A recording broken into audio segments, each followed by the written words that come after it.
बिस्मिल्लाहिर्रहमानिर्रहीम। अस्सलाम वालेकुम नाज़रीन, आप यूट्यूब चैनल देख रहे हैं। मैं इमरान ख़ान हूँ। सबसे पहले तो इमरान ख़ान साहब के बारे में मैं थोड़ी सी बात कर लेता हूँ। इंटरनेशनल ख़बरें बहुत ज़्यादा हैं, लेकिन इमरान ख़ान साहब की एक मरतबा फिर मुलाकात नहीं करवाई गई उनकी फ़ैमिली के साथ। एक बड़ी सख्त ज़्यादती है। ना ईद पे मुलाकात करवाई, ना ईद के बाद मुलाकात करवाई। उनकी बहनें गई थी अपने भाई को मिलने के लिए, लेकिन जैसा कि हमेशा होता है, वो हमेशा जाती हैं मिलने के लिए और हमेशा उनकी मुलाकात नहीं करवाई जाती। इमरान खान की बहनों ने कहा कि ये धोखा दे रहे हैं कि इमरान खान के इलाज के बारे में बुशरा बीबी को बताया जा रहा है। बुशरा बीबी तो खुद जेल में है, ना वो किसी डॉक्टर से कंसल्ट कर सकती हैं, ना वो कोई सेकंड ओपिनियन ले सकती हैं।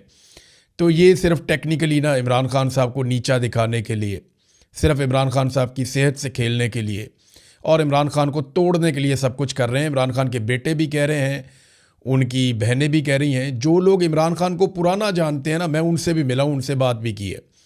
और अब तो लगभग काफ़ी सालों से मैं इमरान खान को जानता हूँ। 15-16 साल हो गए हैं मैं लगातार कवरेज कर रहा हूँ और इमरान खान से कई मुलाकातें भी रही हैं। वो नहीं टूटेगा इनसे।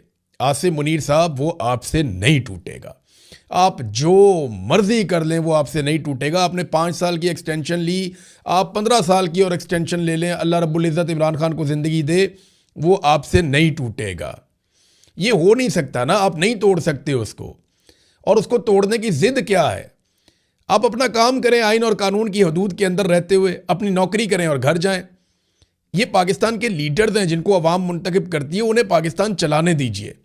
ज़बरदस्ती मत कीजिए पाकिस्तान के साथ। पहले भी ऐसी हरकतों की वजह से पाकिस्तान 2 टुकड़े हो गया था। बहरहाल इमरान खान साहब को फिर नहीं मिलवाया गया। और गार्डियन अखबार ने इमरान खान साहब के बारे में एक आर्टिकल लिखा है। काफ़ी चीज़ें उन्होंने लिखी हैं, सीधा सीधा चीज़ें मैं आपको बताता हूँ। बड़ा लंबा आर्टिकल है, कई सफ़हात पे मुश्तमिल आर्टिकल है। गार्डियन ने लिखा इमरान खान साहब के बारे में। पाकिस्तान में साबिक वज़ीर आज़म, कोई भी वज़ीर आज़म, उसको ओहदे से हटाना कोई बहुत बड़ी बात नहीं है, लेकिन इमरान खान को, जो कि दुनिया का मकबूल तरीन हीरो है, उसे हटाना इस्टेब्लिशमेंट को बहुत महंगा पड़ गया। खान ने खेल के मैदान में, फलाही काम के मैदान में और सियासत के मैदान में जहाँ पे कदम रखा, मद्दे मुकाबिल कोई नहीं रहा। लेकिन उसे तमाम कुव्वतों ने मिलकर जेल में बंद किया हुआ है, यहाँ तक कि उसे कत्ल करने की भी कोशिशें की गई हैं। इस आर्टिकल में ये दावा किया गया कि इमरान खान पाकिस्तान की तारीख के मकबूल और मशहूर तरीन इंसान है।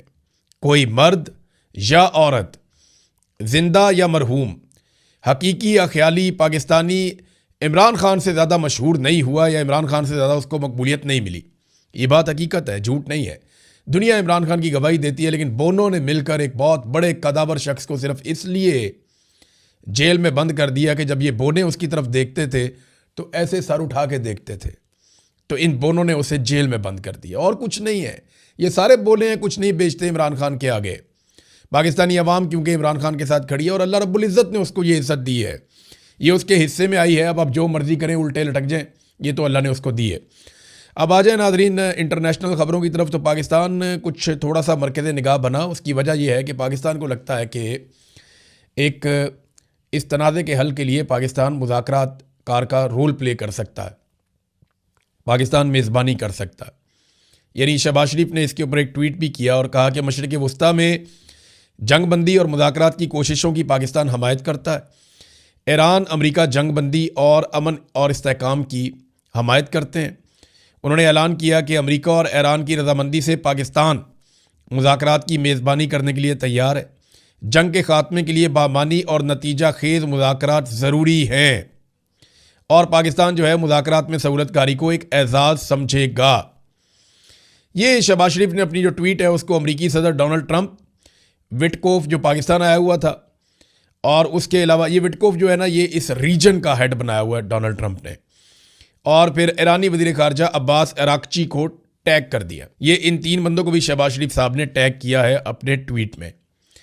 अब देखिए, सवाल ये पैदा होता है कि पाकिस्तान इतनी दिलचस्पी क्यों ले रहा है जंगबंदी में। इससे एक तो पाकिस्तान अकेला नहीं है, तुर्की भी कोशिश कर रहा है, मिस्र भी कोशिश कर रहा है, कतर ने तो इनकार कर दिया, हम इसका हिस्सा नहीं है। लेकिन क्या वाकई जंगबंदी हो जाएगी? अमेरिका के जो सहाफ़ी हैं वो भी अब ये मानना शुरू हो गए हैं कि ईरान ने जंगबंदी की दरख्वास्त नहीं की। जंगबंदी की दरख्वास्त जो है वो अमेरिका ने की है और ईरान की जानिब से अभी उसको कबूल नहीं किया गया। उन्होंने शराइत रख दी हैं कि अगर जंगबंदी करनी है तो हमारी चंद शराइत हैं। शराइत मैं आपको बता चुका हूँ। वो कहते हैं जी हमारे हकूक़ हमें दिए जाएँ, हमारे ऊपर से पाबंदियाँ ख़त्म की जाएँ। वो ये कहते हैं आइंदा गारंटी दी जाए कि कोई कभी हमारे ऊपर हमला नहीं करेगा। फिर साथ में वो ये भी कहते हैं कि हमारा जो नुकसान किया गया है $100 अरब का कम से कम अभी तखमीना है, वो हमें यकमुश्त अदा किया जाए, वो पैसे हमें मिलने चाहिए। फिर ईरान एक और बात करता है कि फ़लस्तीनियों और लबनानियों के ऊपर जो कत्लेआम हो रहा है, नस्ल कुशी हो रही है, वो भी बंद की जाए। उस पर उन्होंने स्टेटमेंट जारी किया अभी। तो उनके मुतालबात की एक फ़हरिस्त है। वो ये चाहते हैं कि आबनाए हुर्मुज़ से आइंदा जो भी टैंकर्स गुजरे या वहाँ से तजारती माल गुजरे, वो ईरान को बाकायदा टोल टैक्स देकर गुजरें, जैसे पूरी दुनिया में होता है। वो कहते हैं ये हमारा पानी है तो हम यहाँ से गुजरने के लिए पैसा क्यों ना लें, जब बाकी दुनिया पैसा लेती है तो हम भी पैसा लेंगे। तो ये ईरान की सोच है। इतने सारे मुतालबात ईरान के हैं। अमेरिकन मुतालबा जी यूरेनियम आप हमारे हवाले कर दें। क्या पाकिस्तान के फील्ड मार्शल आसिम मुनीर साहब ईरान से यूरेनियम लेके अमेरिका के हवाले कर सकते हैं? और क्या ईरान ये करेगा? इसके बगैर तो डोनाल्ड ट्रंप के लिए फेस सेविंग कोई नहीं है। फिर क्या हम गारंटी दे सकते हैं ईरान को कि अब अमेरिका या इसराइल आपके ऊपर दोबारा अटैक नहीं करेंगे? हम तो कश्मीरियों और फ़लस्तीनियों को आज तक गारंटी नहीं दे पाए। पाकिस्तान जो कोशिश कर रहा है वो संजीदा, ऐसा नहीं है कि पाकिस्तान कोशिश नहीं कर रहा, उसकी वजूहात हैं। देखें, अगर पाकिस्तान ये कोशिश नहीं करेगा और ये जंग चलती रहेगी तो पाकिस्तान को इस जंग में उतरना पड़ेगा। ये जो विटकोफ पाकिस्तान में आया हुआ, आपको क्या लगता है ये सिर्फ जंगबंदी के लिए आया? ये पाकिस्तान को ज़हनी तौर पे इस लड़ाई के लिए तैयार भी करेगा कि अगर जंगबंदी नहीं होती तो पाकिस्तान भी हमारे साथ खड़ा हो जाए। पाकिस्तान एक बड़ी फौजी कुव्वत है और अमेरिका ये चाहेगा कि पाकिस्तान हमारे साथ और इसराइल के साथ मिलकर ईरान के खिलाफ इस जंग को लड़े। अब पाकिस्तान के लिए मुश्किलात बढ़ती जाएंगी, मुसीबतें बढ़ती जाएंगी अगर पाकिस्तान इस जंग के अंदर उतरता है तो। और अगर जंग बंद हो जाती है, पाकिस्तान बहुत सारे चैलेंजेस से बच जाएगा। पाकिस्तान के अंदर देखें ना, हुक्मरानों ने किया क्या है। एक तो पाकिस्तानी अवाम बिल्कुल ईरान के खिलाफ किसी भी लड़ाई के खिलाफ है। यहाँ पे अब ये माहौल बना रहे हैं शिया सुन्नी फसाद वाला या शिया सुन्नी तफरीक वाला। मेरी तमाम पाकिस्तानियों से गुजारिश है कि आपस में तफरका ना डालें, आपस में लड़ें मत, शिया सुन्नी की बुनियाद के ऊपर नफरत ना फैलाएं, मोहब्बत और अमन से एक दूसरे के साथ रहें। पाकिस्तान में कोई शिया सुन्नी का मसला नहीं है, ये जानबूझकर पैदा किया जाता है। इसकी डोरियां कहीं और से हिलाई जाती हैं और पाकिस्तानियों का खून बह जाता है, अमन ख़राब हो जाता है। अभी भी कलदम तंजीमों के बंदों को लाकर बिठा दिया गया प्रेस कॉन्फ्रेंस करने के लिए। मुझे बताएं ना, फ़ौज का क्या इमेज बनेगा जब कलदम तंजीमों के वो लोग जो माजी में कत्लों में मुलव्विस रहे हैं, जिनके ऊपर दहशतगर्दी के मामलात हैं, वो लोग जब बैठ के पाक फ़ौज के हक़ में बात करेंगे तो पाक फ़ौज का क्या इमेज बनेगा। अभी कलदम तंजीमों से अगर काम नहीं चलता तो कल को गुड़ तालिबान को भी लाया जा सकता है। तो पाकिस्तान की फ़ौज का क्या इमेज बनेगा? कितनी बुरी बात है। तो तफरका डालने की कोशिश की जा रही है। आपने हर हाल में इस तफरके से बचना है। मुझे बड़ी प्यारी एक बंदे की बात लगी। मुझे बता रहा था कि एक साहब दुआ कर रहे थे, वो सुन्नी थे और वो दुआ कर रहे थे या अल्लाह ताला ईरान को हिफाजत में रख। वो ईरानियों के लिए दुआ कर रहे थे।